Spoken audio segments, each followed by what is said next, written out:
ئەم شێوەی ڕفتاری کە لەگەڵ موچەب لەگەڵ ملەتی کورد دەکرێت لەگەڵ خەڵکی کوردستان دەکرێت لە مەودۆ وەکو مانگەکانی پێشوو کردویانە بە هیچ شێوەی قابلی قبول نییە.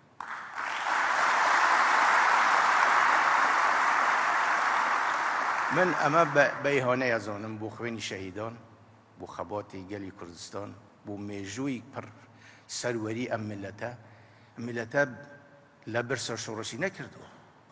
ئەگەر هەندێک خەڵک پێ کاکە تو کەرامەت و ئێرادەت هەبی هەموو وەختێک پارە دەبی، بەڵام کەرامەت و ئێرادەت نەما پارە چ قیمەتی هەیە؟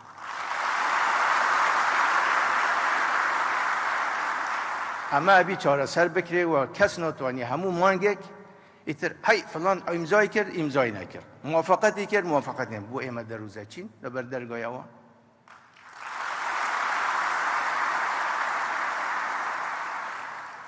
ئەو وەختە ئەوەی کە هەموو هەدەفی موچەبی و پارەبی با فەرموو بچی بخۆی چ بڕیارێکەدا لەگەڵ ئەوانەی کە کەرامەت و ئێرادەیان لامەبەستە و پاراستنی مێژووی پڕسەروەری شەهیدانی کورد و کوردستانیان لامەبەستە، ئەوانیش بڕیاری خۆنات.